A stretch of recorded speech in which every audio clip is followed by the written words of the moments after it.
भाजपा को हराने के लिए मुस्लिम समाज ने बार बार पार्टी बीएसपी से ज़्यादा सपा पर भरोसा करने की बड़ी भारी भूल की है। 2024 में देश एक बार फिर से अपना पीएम चुनने जा रहा है और इतने बड़े चुनाव से पहले एक बेहद अहम सवाल यह है कि मायावती और उनकी बीएसपी आखिर हैं कहां। वैसे ये सवाल अभी का नहीं है। 2022 में जब यूपी का विधानसभा चुनाव हो रहा था तब भी सवाल यही था कि आखिर मायावती और बीएसपी कहां हैं। ये सवाल इसलिए था क्योंकि तब विधानसभा चुनाव अपने पीक पे था, चरम पे था और बीएसपी ने अपना कैंपेन तक शुरू नहीं किया था जब तक कि चुनाव बिल्कुल अपने एंड तक आ गया था। नतीजा ये रहा कि 2022 के चुनाव में बीएसपी ने अपने सबसे बुरे प्रदर्शन में 403 विधानसभा सीटों वाले उत्तर प्रदेश में बस एक सीट हासिल की। अब सवाल यह है कि क्या 80 लोकसभा सीटों वाले उत्तर प्रदेश में 2014 के आम चुनाव की तरह हाथी फिर से अंडा देने जा रहा है? नमस्ते, मेरा नाम है तरुण और इस सवाल का जवाब तलाशेंगे स्विच एक्सप्लेन में। ऐसे डिटेल एक्सप्लेनर्स के लिए आप स्विच को यूट्यूब, फेसबुक और इंस्टाग्राम पे फॉलो और सब्सक्राइब जरूर कर लीजिएगा। अगर आप यूपी के मुख्यमंत्री रही मायावती के एक्शंस पर ध्यान देंगे, लेटेस्ट एक्शंस पे, तो आपको लगेगा कि 2024 का आम चुनाव नहीं बल्कि 2022 वाला विधानसभा चुनाव चल रहा है। 2022 में भी बीएसपी की जो लीडरशिप है, नेता है, उनको मायावती से कोई डायरेक्शन नहीं मिल रहा था, अभी भी नहीं मिल रहा। तब भी मायावती सिर्फ ट्वीट्स करके खाना पूर्ति कर देती थी, अभी भी वही कर रही हैं। तब भी पार्टी में भगदड़ मची हुई थी, अभी भी मची हुई है। ऊपर से लेटेस्ट ट्वीट में मायावती ने कहा है कि पार्टी यानी बीएसपी, उनकी पार्टी अपने दम पर चुनाव लड़ेगी। 2014 में जब पार्टी ने अपने दम पर लोकसभा का चुनाव लड़ा था तो बीएसपी उत्तर प्रदेश में खाता भी नहीं खोल पाई थी। मायावती के एक्शंस पर बात जरूरी है, वो इसलिए क्योंकि पिछले 2 बार से यूपी में बीजेपी का प्रदर्शन शानदार रहा है। फिर भी बीजेपी सुभाषपा जैसी जो छोटी पार्टियां हैं उन तक को साधने में लगी है। इंडिया से जुड़ी पार्टियों में सपा हो या कांग्रेस, सीट शेयरिंग की बात लगातार चल रही है, लेकिन इतने एक्शन के बीच ट्विटर के अलावा मायावती का कहीं कोई अता पता नहीं है। एकदम डेजावू, मतलब 2022 के चुनाव में भी बिल्कुल यही हाल था। ऊपर से 2022 में खुद चुनाव से गायब रहने के बाद मायावती ने हार का ठीकरा मुसलमानों पर फोड़ दिया था और ये ठीकरा फोड़ते हुए मायावती ने कहा था कि भाजपा को हराने के लिए मुस्लिम समाज ने बार बार पार्टी बीएसपी से ज़्यादा सपा पर भरोसा करने की बड़ी भारी भूल की है। खैर, किसी वोटर का उनसे ये सवाल हो सकता है कि जब पार्टी मैदान से गायब थी तो क्या सोचकर कोई बीएसपी को वोट देता। सवाल ये भी हो सकता है कि चलिए विधानसभा समझ आता है, हो सकता है कि योगी आदित्यनाथ के प्रेजेंस की वजह से लगता हो कि कंपटीशन की कोई गुंजाइश नहीं है। लेकिन 2019 के लोकसभा चुनाव में तो सीटों के लिहाज से 10 सीटों के साथ बीएसपी उत्तर प्रदेश में दूसरे नंबर पर थी। हाँ, बीजेपी को मिली 62 लोकसभा सीटों के सामने ये बहुत कम था, लेकिन 2014 में 0 से 2019 में 10 सीटों पर आना बड़ी उपलब्धि थी और ये सीटें मिली थी उस ऐतिहासिक अलायंस की वजह से जो बीएसपी ने अखिलेश की समाजवादी पार्टी के साथ किया था।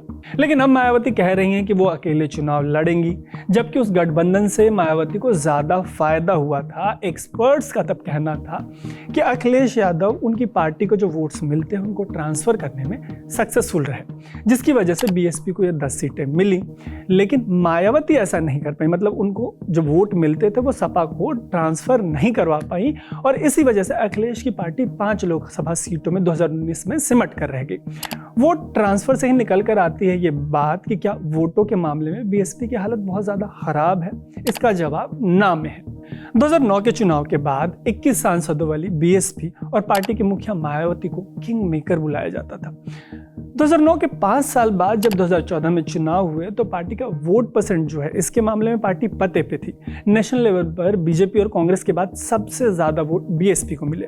उत्तर प्रदेश की बात करें तो पार्टी को लगभग 20% वोट मिले, लेकिन फिर भी 2014 में बीएसपी खाता तक नहीं खोल पाई और इसका हश्र ये हुआ कि 1984 में अपने एग्जिस्टेंस में आई ये पार्टी, ये इसका वर्स्ट परफॉर्मेंस था। यहां से पार्टी का पतन जारी रहा। यूपी के 2017 के विधानसभा चुनाव में भी पार्टी को 22% से ज्यादा वोट मिले, लेकिन 2012 की 80 सीटों से पार्टी गिरकर 19 विधानसभा सीटों पर आ गई। फिर जब अखिलेश यादव से हाथ मिलाया तो रिकवरी करते हुए 2019 के चुनाव में यूपी में न सिर्फ 22% वोट हासिल किए बल्कि 10 सीटें भी जीती, लेकिन 2022 का चुनाव अकेले लड़ा, मैदान से गायब रहे और ऐसी तमाम वजहों से बीएसपी का 10% के करीब वोट दरक गया।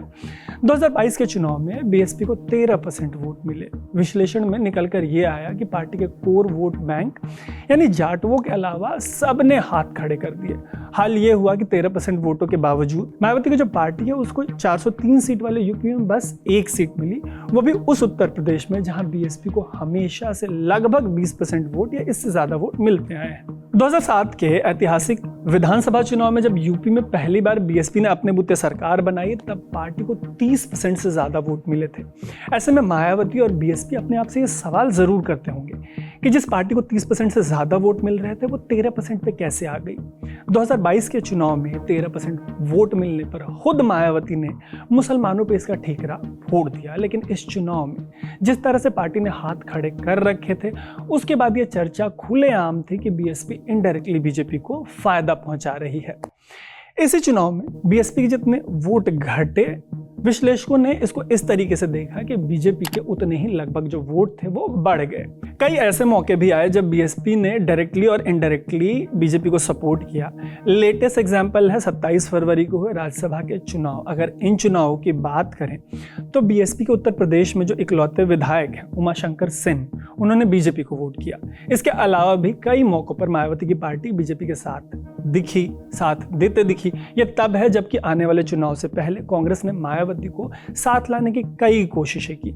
खबरें तो इस तरीके भी थी कि मार्केट में ये तैरा कि मायावती को सोनिया गांधी इंडिया गठजोड़ का पीएम पद उम्मीदवार घोषित कर सकती हैं, लेकिन ऐसे तमाम अटकलों पर मायावती ने ये कहते हुए विराम लगा दिया कि उनकी पार्टी अकेले अपने दम पर चुनाव लड़ेगी। सपोर्टर्स को इस बात से सांस में सांस आई होगी कि चलो बीएसपी चुनाव तो लड़ेगी, हमारी पार्टी देश में अकेले ही लड़ेगी। लेकिन लड़ने के लिए तैयारी होती है, उम्मीदवार होते हैं, जैसे कि बीजेपी से लेकर समाजवादी पार्टी तक यूपी से लगातार अपने उम्मीदवारों की घोषणा कर रही है। कांग्रेस की फर्स्ट लिस्ट में यूपी का कोई नाम नहीं है, लेकिन पार्टी ने लिस्ट जारी करना शुरू कर दिया है। बंगाल का एग्जांपल है तो ममता बनर्जी ने तो इंडिया को टाटा बाय बाय करते हुए 42 के 42 सीटों पर, लोकसभा सीटों पर एक मुश्त अपने उम्मीदवार उतार दिए। लेकिन ट्विटर के अलावा बीएसपी का नामो निशान कहीं नहीं है। ऊपर से पिछले चुनाव में बीएसपी के जो 10 सांसद चुने गए थे उनमें से 2 मुस्लिम सांसदों ने पार्टी छोड़ दी और नेता पार्टी छोड़ रहे हैं। इनमें से एक है अमरोहा के दानिश अली। दानिश अली वही नेता है जिनके खिलाफ बीजेपी के सांसद रमेश बिधूड़ी ने संसद में बेहद आपत्तिजनक लैंग्वेज यूज की थी। दूसरे सांसद हैं बाहुबली मुख्तार अंसारी के भाई अफजाल अंसारी। बीएसपी छोड़ने वाले अफजाल गाजीपुर से बीएसपी के सांसद, मतलब अभी भी वो सांसद है, पहले बीएसपी में थे। सिर्फ ये दोनों ही नहीं बल्कि पार्टी के अंबेडकर नगर के sitting MP Ritesh Pandey BSP छोड़कर बीजेपी में चले गए। इनके अलावा पार्टी से 2 बार के विधायक रहे शाह आलम गुड्डू जमील सपा में चले गए। बीएसपी में ऐसी टूट और पार्टी के जमीन से गायब होने की वजह से इंडिया गठबंधन वाले सख्ते में हैं, क्योंकि बीएसपी बिना दम खम के भी चुनाव लड़ेगी तो भी नॉन बीजेपी पार्टियों को ऐसा लगता है कि उनका वोट कटेगा। जाते जाते इस पर बात करते हैं कि एक और चुनाव में अंडा देने पर बीएसपी का क्या होगा। इसका जवाब शुरू करते हैं यूपी में कभी बीएसपी की दोस्त तो कभी दुश्मन रही समाजवादी पार्टी से। समाजवादी पार्टी का ऐसा मानना है कि मायावती ने बीजेपी के सामने सरेंडर कर दिया है। सपा का यह भी कहना है कि कांशीराम ने बहुजन समाज की लड़ाई के लिए बीएसपी बनाई थी। सन 1977 की बात है जब मायावती कांशीराम के संपर्क में आई थी। फिर कांशीराम ने 2001 में उन्हें अपना वारिस घोषित कर दिया। इन्हीं मायावती की लीडरशिप में 2007 में पहली बार अपने बूते बीएसपी ने सीटों के लिहाज से देश के सबसे बड़े सूबे यानी उत्तर प्रदेश में अपनी सरकार बनाई। मायावती इस सरकार की मुख्यमंत्री बनी। लेकिन 2012 के बाद से बीएसपी न तो स्टेट लेवल पर और न ही नेशनल लेवल पर कहीं भी रिकवर नहीं कर पाई है। ऐसे में उनके कोर वोट बैंक के मोराल के लिहाज से भी ये चुनाव मेक और ब्रेक वाला है। अगर एक और चुनाव में बीएसपी की दुर्गति होती है तो देखने वाली बात होगी कि उनका जो 13% के आसपास का जो कोर वोट बैंक बना रहता है उनके साथ, इसका फ्यूचर क्या होता है। बाकी ऐसे ही डिटेल्ड एक्सप्लेनर्स के लिए आप स्विच को फेसबुक, यूट्यूब और इंस्टाग्राम पे फॉलो और सब्सक्राइब जरूर कर लीजिएगा। देखते रहिएगा स्विच। मेरा नाम है तरुण।